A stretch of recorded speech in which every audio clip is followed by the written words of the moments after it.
Hello दोस्तों, आज हम टॉपिक करेंगे सिंपल प्रेजेंट टेंस।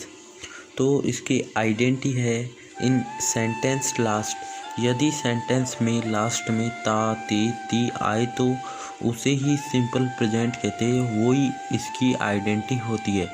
जैसे हम एग्जाम्पल लेते हैं, मैं खाना खाता हूँ, तो इसमें जो ये लास्ट में ता आ रहा है तो इसीलिए ये सिंपल प्रेजेंट टेंस है। एक और एग्जांपल लेते हैं, मैं पढ़ता हूँ, तो इसमें भी लास्ट में ता आ रहा है। जैसे मैं पढ़ता हूँ, तो ये भी एक सिंपल प्रेजेंट है और यही है पहचान सिंपल प्रेजेंट की। तो आपको कभी भी हिंदी में पता चल रहा है कि लास्ट में ता आ रहा है, तो आप समझ जाना कि वो क्या है, सिंपल प्रेजेंट टेंस है। तो ठीक है, अब समझते हैं कि देखो, अब ये एक अफर्मेटिव सेंटेंस है और अफर्मेटिव सेंटेंस में हेल्पिंग वर्ब लगती है ई और ई एस। अफर्मेटिव सेंटेंस क्या होता है?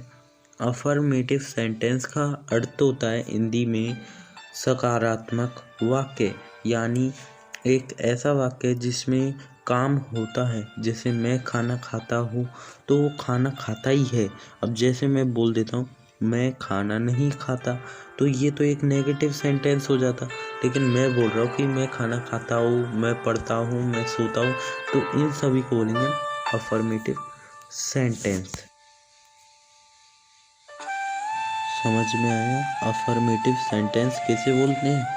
अब देखते हैं कि इनमें सब्जेक्ट, वर्ब और ऑब्जेक्ट क्या होंगे। तो ये आप देख रहे हो मैं, तो ये मैं को तो बोलेंगे हम सब्जेक्ट। फिर खाना, जो ये खाना है इसको बोलेंगे हम ऑब्जेक्ट। और ये खाता दिख रहा है आपको, खाता हो, तो इसको बोलेंगे वर्ब। अब आपको पता कैसे चलेगा कि सब्जेक्ट क्या होता है, वर्ब क्या होता है, ऑब्जेक्ट क्या होता है? इनके बारे में देखो, सब्जेक्ट तो वो होता है जिसमें मतलब हमेशा जो काम कर रहा है, यानी मैं खाना खाता हूँ, यानी मैं काम कर रहा हूँ खाना खाने का। अब वर्ब क्या होती है? जैसे मैं क्या कर रहा हूँ, जैसे खाना खा रहा हूँ, पढ़ रहा हूँ, पढ़ता हूँ, सोता हूँ, तो इसे बोलेंगे वर्ब। और जो भी बचता है उसे बोलते हैं हम क्या, ऑब्जेक्ट। समझ गए? अब इसको कैसे बनाएंगे, देखो, सबसे पहले हम सब्जेक्ट लिखेंगे, तो क्या है, मैं, आई। फिर खाता हूँ, ईट, और खाना, फूड। एक मिनट, अब मैंने इसमें ई और ई एस का प्रयोग क्यों नहीं किया? क्योंकि सिंगुलर के साथ हमेशा ही, सी, इट, मोहन लगता है और प्लूरल में कभी भी मतलब वो नहीं लगता। आ, दे, आई, वी। ई और ई एस प्लूरल में नहीं लगते और सिंगुलर में ई और ई एस लगते। समझ गए? इसलिए इसका बना आई ईट फूड। अब हम देखेंगे नेगेटिव सेंटेंस। जैसे मैंने एग्जाम्पल लिया, मैं खेलने नहीं जाता हूँ, तो इसकी हेल्पिंग वर्ब क्या होगी? पहले तो ये देखो कि ये एक नेगेटिव सेंटेंस है, इसमें नहीं आ रहा है, तो इसमें होंगी ये नेगेटिव सेंटेंस। अब इसमें हेल्पिंग वर्ब होगी डू और डज, और इसका जो फॉर्मेट होगा वो होगा subject plus do does plus not plus verb plus object. अब ये तो फॉर्मेट हो गया। अब डू और डज किसके साथ लगेंगे? डू तो लगेगा हमेशा प्लूरल के साथ, जैसे आई, यू, वी, दे। और डज लगेगा ही, सी, इट, दिस, इसके साथ। तो ये एक नेगेटिव सेंटेंस है, तो इसमें तो प्रयोग होगा डू और डज का। और जो हमने अभी पहले देखा था उसमें हुआ था ई और ई एस का। अफर्मेटिव में होगा किसका? ई और ई एस का, और नेगेटिव में डू और डज का। समझ गए? अब देखो इस सेंटेंस को बनाते हैं। तो इस सेंटेंस में बनेगा I do not go play. तो ये बन गया I do not go play. अब ये कैसे बना, देखो, सब्जेक्ट को हमने सबसे पहले लिख दिया, मैं को बोलते हैं इंग्लिश में आई, इतना तो पता ही है, ये होगा सब्जेक्ट। फिर आप फॉर्मेट पे ध्यान दीजिए, फिर आएगा डू डज। अब डू डज में से क्या लगाएंगे? डू लगाएंगे। क्यों लगाएंगे? जो ये आई है ये एक प्लूरल है, इसलिए डू लगाएंगे। फिर नॉट तो लगाना ही है क्योंकि नहीं आ रहा है सेंटेंस में। और फिर क्या करेंगे? फिर लगाएंगे वर्ब, जाता हूँ यानी गो, और फिर लगाएंगे ऑब्जेक्ट खेलने, तो प्ले। तो ये बन गया हमारा सेंटेंस। तो समझ में आया कैसे बनाते। अब कुछ मैं आपको सेंटेंस दूंगा, वो आपको खुद बनाने, फिर आप मुझे बताना कि कमेंट में लिखकर कि वो आपके बन गए या नहीं बने। नहीं बने तो आप मुझसे क्वेश्चन पूछना, मैं आपको जवाब भी दूंगा कमेंट में। अब मैं आपको कुछ प्रैक्टिस करवाता हूँ। एक तो हमने अफर्मेटिव सेंटेंस के देख लिए क्वेश्चन और नेगेटिव सेंटेंस के देख लिए। अब पहले हम इसका प्रैक्टिस कर लेते हैं अफर्मेटिव और नेगेटिव के, फिर हम देखेंगे कि इंटरोगेटिव और WH वर्ड फैमिली के क्वेश्चन। देखो, राम बाजार जाता है। अब पहले तो ये देखो कि ये एक अफर्मेटिव सेंटेंस है ना, तो ये एक अफर्मेटिव सेंटेंस है। अब देखो इसमें सब्जेक्ट क्या है, इसमें सब्जेक्ट है राम, क्योंकि राम बाजार जाता है, तो बाजार जाने का काम कौन कर रहा है, राम कर रहा है, तो इसलिए राम कौन है, सब्जेक्ट।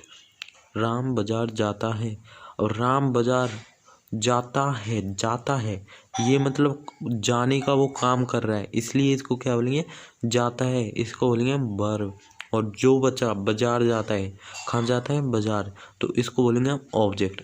अब देखो इसको बनाएंगे कैसे, आपको फॉर्मेट तो पता ही है, subject plus verb plus object. सबसे पहले सब्जेक्ट को लिखेंगे, फिर वर्ब को लिखेंगे, फिर ऑब्जेक्ट को लिखेंगे।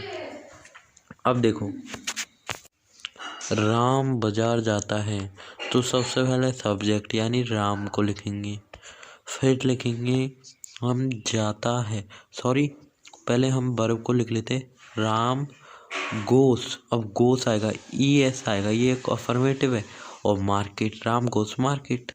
तो अपना ये जो क्वेश्चन है, जो मैंने आपको सेंटेंस दिया था, ये बन गया राम गोस मार्केट।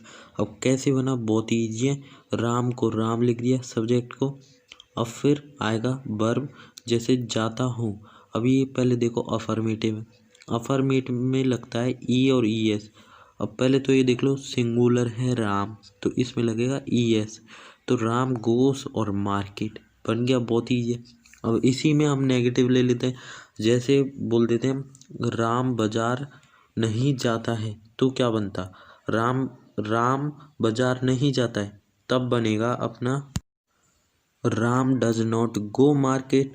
तो यही बनेगा कि राम बाजार नहीं जाता है। देखो राम तो आ गया, अब डज क्यों आया, क्योंकि ये राम जो शब्द है वो एक सिंगुलर है, और सिंगुलर के साथ हमेशा आता है डज, तो Ram does not go market. अब दोस्तों हम देखेंगे इंटरोगेटिव सेंटेंस को। तो इंटरोगेटिव सेंटेंस क्या होते हैं और कैसे बनते हैं वो, तो उनका पूरा फॉर्मेट देखते हैं। तो इंटरोगेटिव दो प्रकार के होते हैं, जैसे देखो पहला सेंटेंस हमारा, क्या मैं खेलने जाता हूँ, तो वो पूछ रहा है कि खुद से ही पूछ रहा है क्या मैं खेलने जाता हूँ, तो इसमें क्या देखो, क्या पहले आ रहा है। अब दूसरे सेंटेंस में देखो, मैं खेलने क्या जाता हूँ, तो ये दो क्या क्या से अलग बन गए, एक तो क्या पहले आ रहा है, एक क्या बाद में आ रहा है। तो आपको समझ में आया, तो ये दो प्रकार के होते हैं। अब ये कैसे बनते, इनका अलग अलग फॉर्मेट है।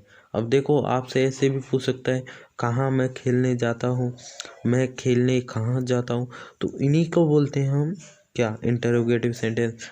दो प्रकार के होते हैं, एक तो पहले क्या आएगा और एक बाद में क्या आएगा। अब ये बनेंगे कैसे उसको देखते हैं। देखो इसका फॉर्मेट क्या होता है, पहले मैं आपको वो बताता हूँ।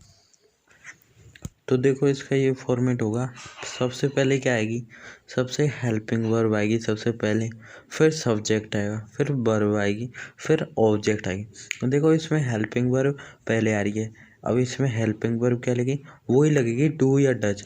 अब देखो इसमें हेल्पिंग वर्ब कैसे पहचाने को, कौन सी लगेगी, इसमें मैं आ रहा है, तो मैं के संग क्या लगता है, डू लगता है, तो पहले डू लगाओ। अब देखो इसको बनाते हैं, सबसे पहले क्या मैं खेलने जाता हूँ, इसका बनेगा डू आई गो प्ले। कैसे बना, अब देखो सबसे पहले आपको हेल्पिंग वर्ब लगानी है, या तो डू लगेगी या डज लगेगी, तो क्या लगेगी, डू लगेगा। अब डू क्यों लगेगा, क्योंकि क्या मैं आ रहा है, मैं क्या है, प्लूरल, और प्लूरल के साथ कौन सा लगता है, डू। क्या मैं खेलने जाता हूँ, अब डू के बाद क्या लगेगा, सब्जेक्ट, सब्जेक्ट क्या है, मैं, तो आई लगेगा।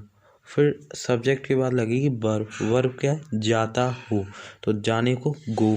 फिर ऑब्जेक्ट खेलने, तो प्ले, तो समझ गए, डू आई गो, ये बन गया। अब सेकंड वाला देखते हैं, मैं खेलने क्या जाता हूँ। तो ऐसा भी क्वेश्चन बनेगा, क्योंकि ये क्या है, ये बाद में आ रहा है, तो ये कैसे बनेगा, इसका जो फॉर्मेट है वो अलग है। और वो फॉर्मेट क्या है, वो फॉर्मेट है, देखो सबसे पहले इसमें आएगा WH वर्ड, यानी क्या आएगा इसमें पहले, फिर हेल्पिंग वर्ब, फिर सब्जेक्ट, फिर वर्ब, फिर ऑब्जेक्ट। अब बनाते चलो इसको। ये देखो कैसे बनेगा, मैं खेलने क्या जाता हूँ, ये एक सेंटेंस है। अब इसमें आप ये क्या देख रहे हो, इसको बोलेंगे हम WH वर्ड। तो सबसे पहले आपको ये तो पता है WH वर्ड आएगा, तो क्या को इंग्लिश में क्या बोलते हैं, वॉट। तो सबसे पहले आ जाएगा वॉट, फिर क्या आएगी, हेल्पिंग वर्ब आएगी, तो वॉट। अब क्या इसमें लगेगा, डू लगेगा या डज लगेगा, इसमें लगेगा डू, क्योंकि इसमें देखो सब्जेक्ट क्या है, मैं, तो वॉट डू, इतना आ गया। फिर क्या आएगा, फिर आएगा फिर आएगा सब्जेक्ट, और सब्जेक्ट क्या है, मैं, और मैं को इंग्लिश में बोलते हैं आई, वॉट डू आई, तो इतना बन गया। फिर आएगी हमारा ऑब्जेक्ट, मैं खेलने क्या जाता हूँ, तो जाता हूँ को बोलेंगे हम वर्ब, तो व्हाट डू आई गो, इतना बन गया। फिर खेलने, what do I go play, तो बन गया अपना पूरा सेंटेंस। ठीक है दोस्तों, तो अच्छा लगे तो लाइक और सब्सक्राइब करें।